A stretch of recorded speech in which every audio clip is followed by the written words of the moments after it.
I even added my own hard-earned savings from years of work, all just to help her get through the crisis. But then, the appraisal center contacted me.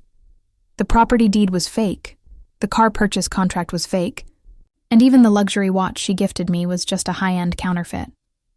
When I went to the bank to apply for a loan, they rejected me without hesitation. They told me I didn't have any assets to use as collateral. I argued that my wife had property and assets in her name. Those were marital assets. But the bank responded saying they couldn't find any record of my marriage at all. It turns out even the marriage certificate was fake.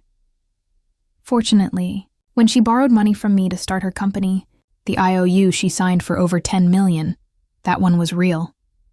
Mr. Oscar, our system shows you are listed as single and have no assets under your name for collateral, so your loan application has been denied. If you have any questions, feel free to contact us again.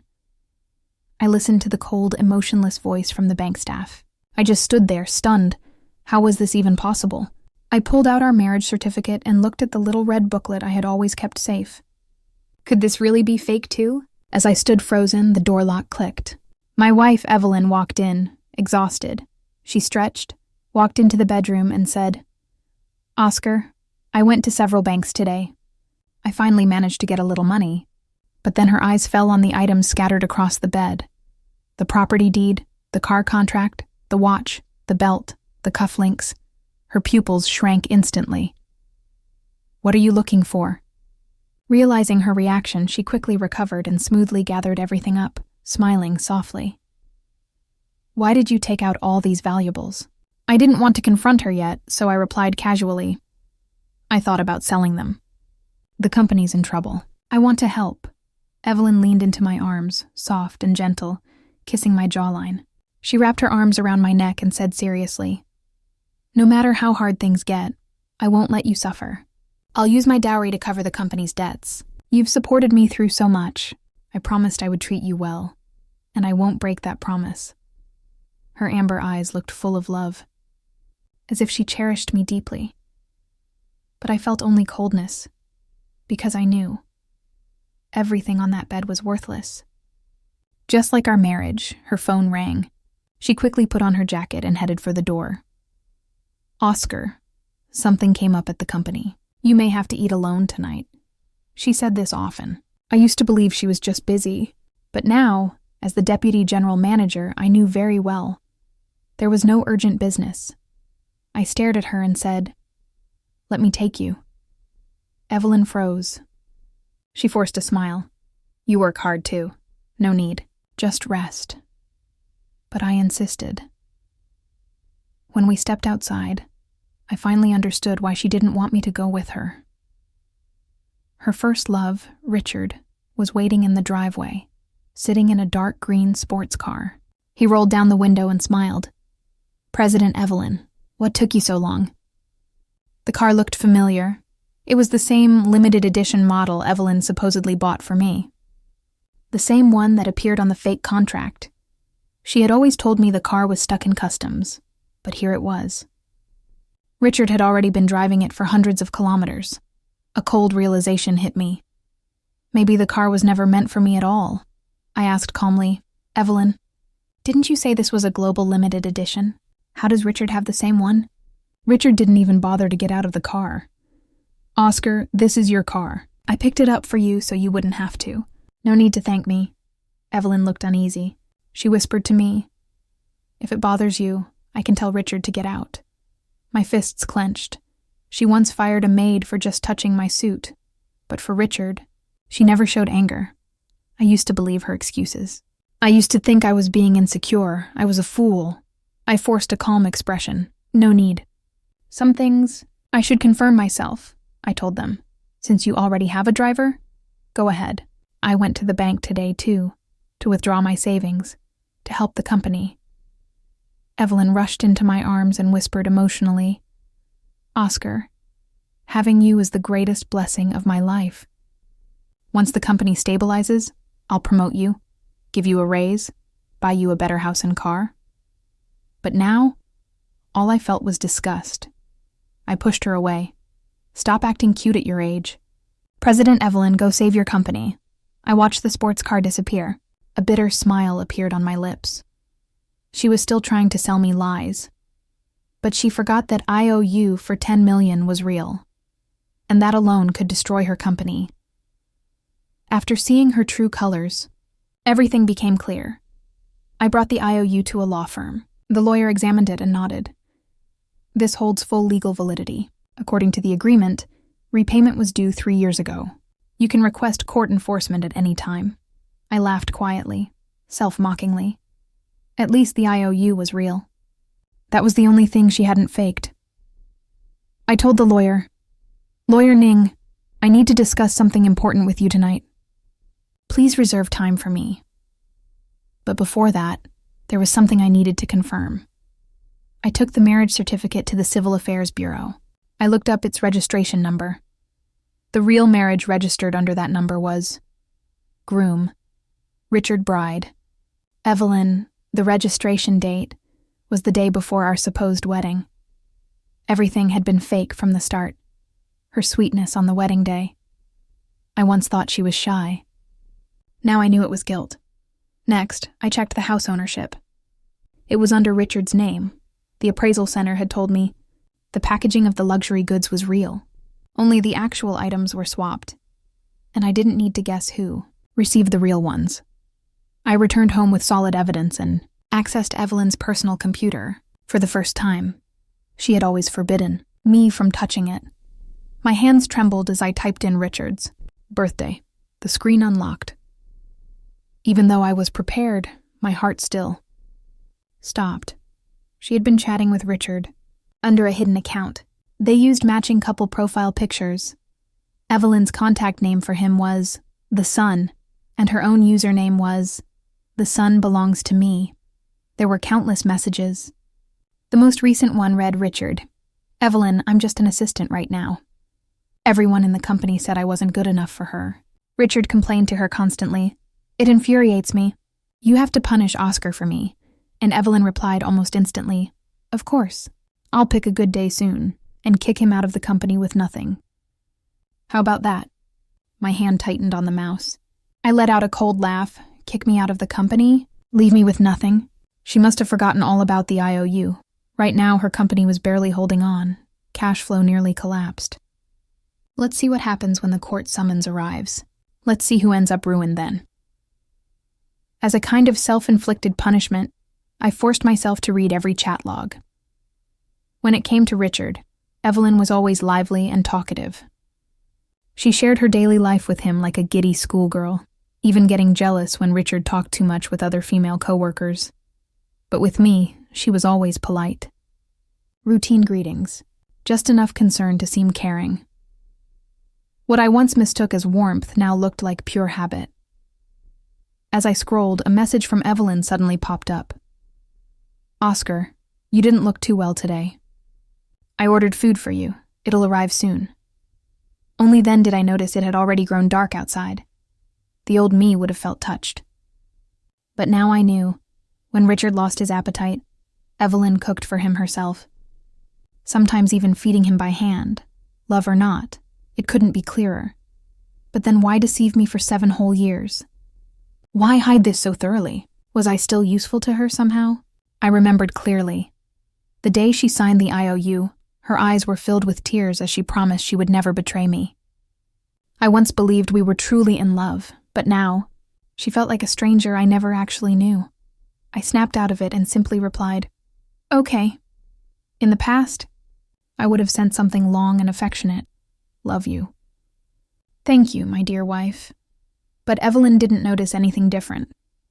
She replied with a silly emoji.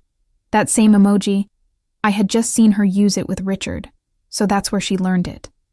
I didn't waste more time grieving. I recorded every chat log, just in case. When I finished, I went straight to the law firm to meet the lawyer. After reviewing everything, the lawyer spoke. "Mr. Oscar, this IOU is legally binding. I can help you file a lawsuit immediately, but since your wife is the company's legal representative, if the company goes bankrupt, she'll bear the main responsibility." He paused. "However, spouses share joint debt liability. You may also be held responsible. You could end up suffering a major financial loss. Please think carefully. I gave a faint smile. Lawyer Ning, Evelyn and I were never actually married. The marriage certificate is fake, the lawyer's eyes widened. He thought it had all been part of my plan.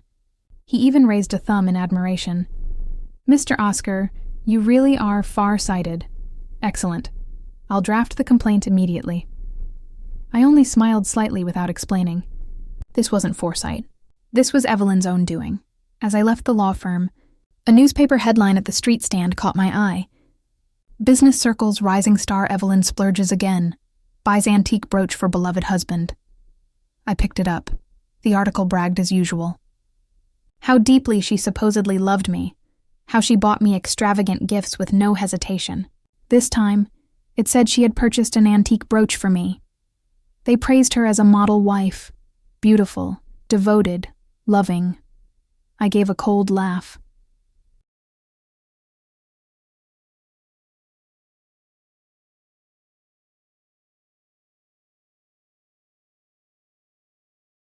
For 7 years, everyone believed Evelyn adored me. They thought she spoiled me endlessly, buying luxury houses, cars, and gifts. And Evelyn would only lean shyly on my shoulder and say, Oscar was with me when I had nothing. Without him, there would be no me today. He is my everything. I once got lost in those tender looks, even when I was jealous of Richard. I still believed she loved me most. Now I realize I lost completely. When I returned home, I began packing my things. Just knowing this house belonged to Richard made my skin crawl. In the past, Evelyn would come home late from social events. But today, suddenly, she came back early. She saw me packing and asked, Oscar, are you heading out? I didn't stop folding clothes, just clearing things. Some things are old. I don't like them anymore. I'll throw them out. She was surprised, knowing how frugal I used to be. Still, she smiled gently. All right. Throw away anything you don't like. I'll buy you new ones. Her acting really was flawless. Then her tone shifted, hesitant. Oscar, the company is in a bit of trouble. It might need your savings. Don't worry, I'll pay you back soon. So that was it. She was here for my savings, most likely pushed by Richard. I sat upright and joked lightly, Oh? Then be sure to pay me back with the highest interest. She thought I was teasing. After all, I had given her everything before without hesitation. Laughing, she said, I'll write you an IOU right now. I watched her write it, sign it, and stamp it herself, a trap she stepped into on her own. Once I enforce both IOUs and her company collapses, how will she repay any of it? I put the IOU away, satisfied. Then I said casually, Evelyn, it's late. Sleep in the guest room. I still need to pack. Don't want to disturb you. She smiled, handed me a bank card and told me to rest well. I slept peacefully. The next day, I carried all the counterfeit luxury items she'd given me over the years and went to the company, ready to end everything. But when I arrived, I found a celebration. On stage, Evelyn handed Richard an appointment letter, Vice President. The staff applauded loudly. They had clearly planned this long ago. I stood at the entrance and asked calmly, What about me? Evelyn looked nervous, pulled me aside and whispered, Oscar, I'm doing this so you won't be too tired. Be good, okay? Just rest at home from now on. Let others handle work. The old me would have believed her, but now I knew. This was simply to pave Richard's path upward. So I furrowed my brow on purpose, pretending to look hurt. But I want to help you. I don't want Richard taking my place. Unless... Do you still have feelings for him? Evelyn's brows tensed. Before she could speak, Richard scoffed loudly. Oscar, are you trying to challenge the CEO? Is this company yours? You're just a freeloader pretending to be important. He stood proudly in a designer suit, the same designer Evelyn always used. He no longer felt the need to hide anything. And Evelyn, instead of being angry, she simply turned to me and said softly, Oscar, I've already made my decision. Please don't make this difficult for me. Then she began clapping, leading everyone in congratulating Richard. With the CEO starting to applaud, everyone naturally followed, cheering loudly. Congratulations, President Richard. From now on, our company will definitely thrive under you and CEO Evelyn.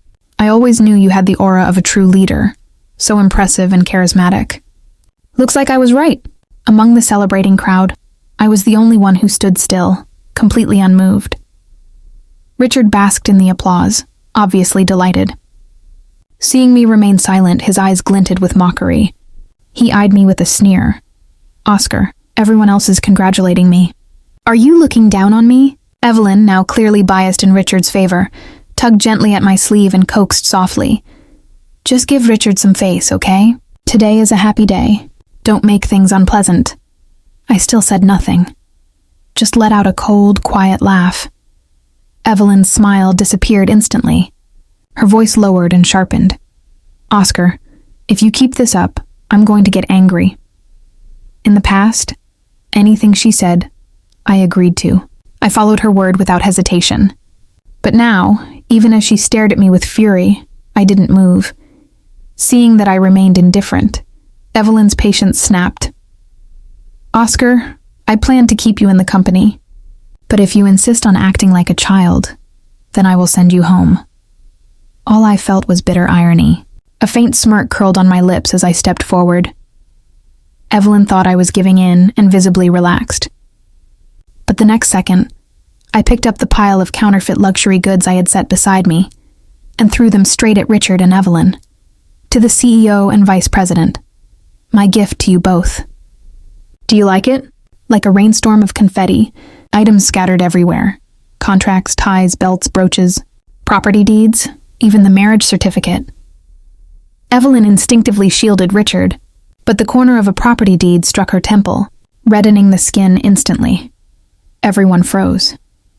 The usually gentle, soft-spoken me, suddenly throwing things at his loving wife, left them stunned. Evelyn was stunned too. Something seemed to click in her mind. Ignoring her injury, she hurried out. Oscar, let me explain. I laughed coldly. Explain what, Evelyn? You and Richard are so deeply in love. Don't involve me. It's disgusting. Her face turned pale. Panic flickered in her eyes. It's not what you think. She stuttered, failing to give any explanation, then abruptly changed her tone. She lifted her head and spoke in a seemingly hurt voice. Maybe Richard's name is on the property deeds, but you were the one who lived the life of a rich man. You enjoyed admiration from everyone. Can't I at least fulfill his small wish? The way she said it, it sounded like I was the unreasonable one, and Richard was some poor, misunderstood victim. I never thought Evelyn could twist right and wrong so shamelessly. The crowd began whispering, drinking in the drama. Richard no longer pretended. He boldly wrapped his arm around Evelyn's shoulder and smirked. Now that you know everything, get out. The luxury house? Mine. The car? Mine. Evelyn? Mine. The company? Mine. He looked at me like I was garbage. You're just a clown. If I were you, I'd hide forever. And you still dare show your face here? The entire office was stunned. No one had imagined the devoted wife Evelyn would have an affair. I only looked at Evelyn and asked calmly, Is that really what you think too? Evelyn's gaze flickered. Her brows drew together. She sighed softly. Oscar, I'm sorry. Ask for anything you want. I scoffed. Ask for something? Do you even have anything to offer? Your company is about to collapse. Before she could speak, Richard laughed loudly. You idiot. Evelyn's company is doing perfectly fine. You gave her your savings because you were stupid. Instead of responding, I smiled calmly. Richard, even if you're vice president, do you even own shares? One word from Evelyn, and you're gone. Evelyn immediately cut in, snapping. Oscar, stop talking nonsense. I already gave Richard half of my shares. He's more qualified than anyone to be vice president. 8 years together, 7 years married, and she never once offered me shares. But for Richard? Half fine. When the company collapses, both shareholders can repay the debts. Together. Just then, security reported, A group of legal personnel is here. Evelyn's expression softened. She explained gently to Richard, They're the lawyers I called. They're here for your equity transfer. Richard smirked at me.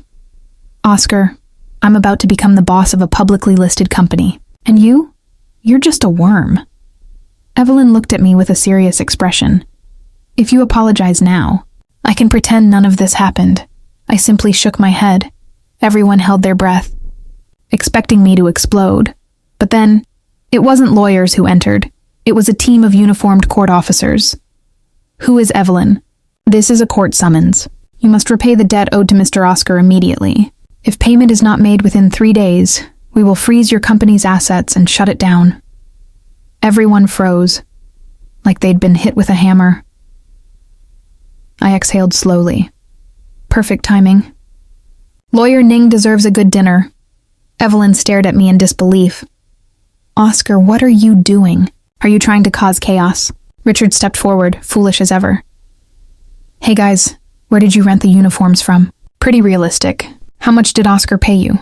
But the officers had already shown their official credentials. Richard fell silent. Evelyn clenched her fists.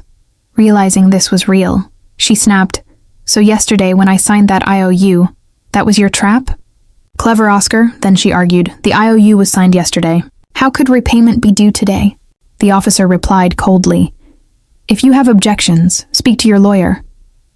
They left. Evelyn turned back to me. "You're demanding repayment today for something signed yesterday?" "What is the point?" I replied calmly, "No. This is the first debt, the 10 million. The invisible sword she never noticed had finally fallen. Evelyn blinked. 10 million? When did I ever owe you 10 million? I only borrowed 5 million yesterday. She tried to sound reasonable. "Fine. I'll give you 10% of the company shares. That's enough, right?" Richard scoffed. "You're not afraid of getting arrested making fake claims?" Watching Evelyn's composed face, I realized she truly had forgotten. Those promises, those tears, that night she swore she would never betray me. I laughed softly. "Do you really not remember where your startup capital came from?" She replied instantly. "Of course it came from my own hard work." But midway, her voice faded. Her face went pale. Richard, still clueless, muttered, "Don't tell me it came from you." Evelyn told me she wanted to succeed by her own effort to be worthy of me. If it weren't for you still being useful, do you think she'd tolerate the disgust of being with you? Evelyn grabbed his arm sharply. "Enough. Stop talking," I simply smiled. "Oh, that was impressive." I pulled out the carefully preserved IOU from my pocket and held it up. "Then what's this?" The crowd was already absorbed in the drama, eyes darting around eagerly. Evelyn looked at the IOU, the signature on it still slightly youthful. Her expression darkened. She took a deep breath and tried to speak calmly. "Oscar, calm down. Let's talk, all right?" She chose her words carefully in front of the employees, trying not to spark panic. But I knew the truth. The company was barely staying afloat. One forced repayment would sink everything, let alone 10 million. Richard, who had clearly been clueless until now, finally caught on. He scoffed. "It's just 10 million. What's the big deal? Our company brings in billions. Why would we care about that pocket change?" Then he yelled, "Finance! Transfer the money to Oscar now. We can't let outsiders look down on us." "Shut up!" Evelyn's face twisted, her voice sharp with anger. She nearly gritted her teeth. It was probably the first time Richard had seen Evelyn this furious and cold. He didn't like it. He muttered with irritation. "I'm just telling the truth. Don't tell me you still have feelings for Oscar. He's just a freeloader. And you're still siding with him? I was beyond bored with this farce. You two better figure out how to come up with the money in 3 days." Evelyn bit her lip so hard she drew blood. She stepped closer, wrapped her arm around mine, and softened her tone. "Oscar, we were married. That bond means something. This company, we built it together. Do you really have the heart to do this? All right, fine. I know I went too far this time. You want the vice president position, right? I'll make Richard step down. Okay, step down. As if I was the one being unreasonable." I let out a cold laugh and pulled her hand off me. I dusted my sleeve like she had dirtied it. "Evelyn, enough. If that 10 million doesn't reach my account, see you in court." Without giving her expression another glance, I turned and walked away. I had already made arrangements. My friend offered me a place to stay for a few days. When I arrived downstairs with my luggage, my buddy Gabriel was already waiting. He grabbed my suitcase and grinned. "Look who finally escaped." the legendary whipped husband himself. So why the sudden visit? I smiled. Didn't you say you wanted to start a company? How about I help you now? Back when Evelyn and I were doing well, Gabriel wanted to invest, but Evelyn shut the idea down. Later, Gabriel considered starting his own company, but didn't want to hurt our friendship by becoming a competitor. Now he had capital. I had experience. It only made sense. Gabriel stared at me. Wait, what happened? Did Evelyn do something? I stayed quiet for a moment, then explained everything to him clearly and calmly. Bang. Gabriel slammed his fist on the table, voice exploding. That woman, Evelyn, is unbelievable. You gave her everything. I told you to think twice. I thought you two actually loved each other. Who knew she'd do something like this? He kept going, words firing like bullets. And Richard, he always seemed wrong. Don't you remember? 2 days before the wedding, I saw him kneeling in front of her. I told you something was off. I remembered that. I had confronted Evelyn. She looked at me with those sincere eyes and said, Oscar, do you really not trust me? Yes, Richard came to see me, but I rejected him. If you can't trust me and only trust your friend, maybe we shouldn't even get married. I had been terrified she would cancel the wedding. I had comforted her, and I had drifted away from Gabriel because of it. Looking back, it had been a warning sign all along.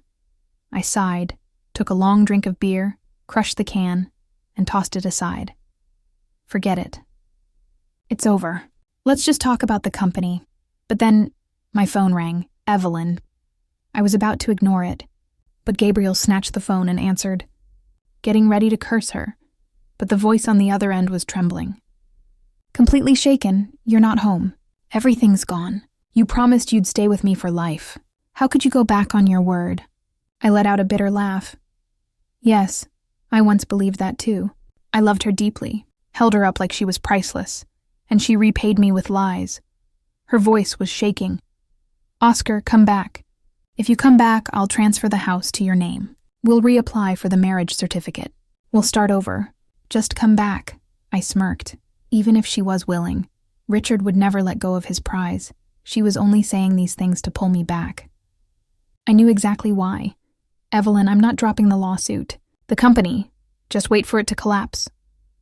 Her voice cracked. You think I'm saying this because of the company? Did the 7 years of our marriage mean nothing to you? Before I could speak, Gabriel laughed coldly into the phone. You don't deserve him. If Oscar didn't work himself half to death behind the scenes, your company would have collapsed years ago. Oh, and by the way, we're starting a company. We'll be your competition, if your company survives long enough to even see us. Evelyn's tone turned icy. Gabriel, what right do you have to interfere? Oscar only started doubting me because of you, and now you're doing it again. Then her voice shifted back to that familiar, condescending tone as she addressed me. Oscar, how many times have I told you, stop hanging around with losers like him?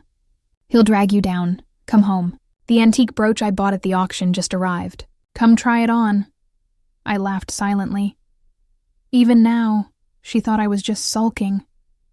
Evelyn, who exactly do you think you are to tell me what to do? My debtor? A stranger? Or Richard's wife? Her breath stopped. She exhaled shakily. Before the wedding, Richard had depression. He tried to kill himself. When I got there, he was already on the rooftop. If I didn't agree to marry him, he really would have jumped. Oscar, that was a life, so that was her justification? No, her feelings for Richard never ended. She got emotionally entangled and made her choice. I don't care anymore. Evelyn, do not contact me again. I sincerely wish you and Richard a long and happy life together. Evelyn finally broke. Her voice twisted with emotion, cracking through the speaker. How could you say that? I'm your wife, Oscar! Have you lost your mind? I rolled my eyes. Too late. I hung up. 2 days later, lawyer Ning informed me Evelyn's accounts were empty. The court had already frozen her assets and transferred the $10 million to me. Her company's cash flow collapsed completely. I asked, she didn't sell her house or car? Lawyer Ning sighed. Richard refused to let her. I don't know what he told her, but she insisted on bearing the debt alone. I chuckled coldly. So she really still loved Richard, even now. But that had nothing to do with me. I still have another IOU. When the deadline comes, file another lawsuit. Lawyer Ning looked at me with newfound respect. This move would drag both of them down to rock bottom. After leaving the law firm, Gabriel and I went to scout office spaces. We quickly secured an entire floor for our new company. I thought that was the end, that I would never have anything to do with Evelyn again. But to my surprise, Evelyn made a dramatic comeback. The company that was once on the verge of collapsing somehow came back to life. I had no idea where she got the funding from. But I had to admit, that was one thing about her. She always managed to turn the tide when she had to. Still, fate is fate. I would simply take what I was owed. Nothing more, nothing less. 3 months later, I attended an industry seminar. That's where I ran into Evelyn. She was wearing an elegant custom-made gown, leaning lightly against Richard's shoulder, acting like the gentle and graceful wife. If I hadn't seen it with my own eyes, I never would have believed that the once powerful and decisive CEO could transform into this. I rolled my eyes and was about to walk past them, when Evelyn suddenly stepped forward and blocked my way. She lifted her chin, a proud expression on her face, and asked coldly, "What's wrong, Oscar? Feeling guilty, so you're avoiding me?" "Guilty of what?" I replied just as coldly. "Well, if it isn't CEO Evelyn herself. By the way, when do you plan to pay back the $5 million you owe me? Don't forget, I'm charging the highest legal interest." Evelyn raised her head slightly and stared at me. $5 million? That's nothing. I've already partnered with a major international corporation. They're backing me with unlimited funding. Meanwhile, you're still fussing over interest? Like a small-time loser. Unlimited funding? That alone told me everything. And none of it was good.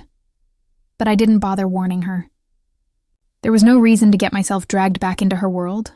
I simply replied, "If you're so rich, why haven't you paid me back yet?" Evelyn didn't argue. She just tapped a few times on her phone and sent the $5 million. Before I could react, Richard finally spoke up. He laughed mockingly. "Oscar getting worked up over $5 million? How pathetic. I heard you started your own company. If you're struggling, just kneel and bow 3 times. Maybe I'll consider investing in you." I studied him for a moment. 2 luxury watches, 1 on each wrist. Diamond-studded accessories shining everywhere.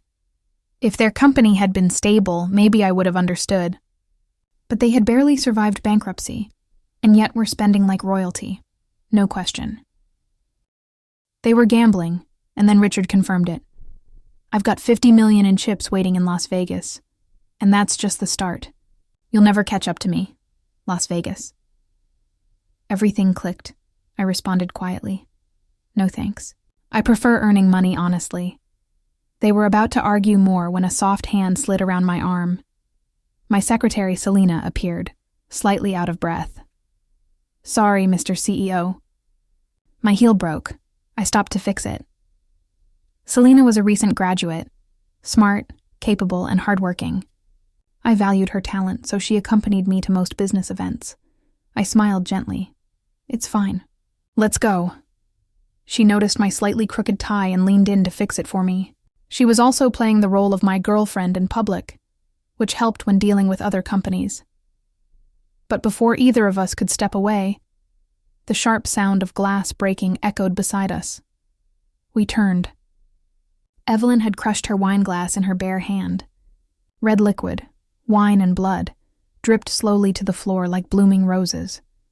But she didn't seem to feel the pain. Her eyes were locked on Selena, cold and trembling. "Oscar. Who is she?" Selena froze. I stepped forward, gently placing Selena behind me. "She's my girlfriend." "Why? Do you have an issue with people falling in love, CEO Evelyn?" Evelyn's eyes turned even redder. Richard rushed off to get medical staff, leaving her standing there, stunned, shaking. After a long, silent moment, she whispered, "Impossible." Then, as if convincing herself, "You brought her here just to provoke me, didn't you?" I frowned. "You're overthinking it." But Evelyn wasn't listening. She reached into her bag and pulled out a small jade pendant, one we had once chosen together. She softened her voice. "Come home, Oscar. I'll forgive everything." I looked at the pendant. I remembered it, of course. But the reason I left it behind was simple. She locked it away. I never had the safe code. The relationship symbol meant nothing to me now. I reached out and took the pendant. Her eyes brightened. I knew. Crack. The pendant shattered on the floor. Evelyn froze, speechless. I smiled lightly. Forgot to throw that out. Thanks for bringing it. I turned to leave, but Evelyn grabbed me again. Her bloody hand left a mark on my sleeve. This time, she wasn't angry. She was trembling. Oscar, don't be like this. If you don't like the pendant, I'll buy a new one. Don't ignore me. Tears slid down her cheeks. You weren't like this before. Back then, you only ever saw me. I stepped away from her grip. CEO Evelyn, we're adults. You should understand what it means to walk away gracefully. Richard returned with medical staff and saw her tears. Furious, he grabbed my collar. If you come near Evelyn again, I'll beat you to death. I didn't even flinch. You might want to turn around. Police officers were already entering the venue. The next moment, handcuffs snapped shut on both of them. Suspected illegal gambling. Please come with us. Later I learned the truth. Evelyn's investment came from loan sharks. Richard got involved with underground gambling. They faced the consequences. 3 years later, Evelyn was released. She lived in debt, running a small roadside stall to survive. Richard disappeared completely, swallowed by gambling. As for Gabriel and me, our company flourished. We were preparing to go public. In our company photo, Gabriel stood on my left. Selena on my right, and my heart was at peace. The future looked bright.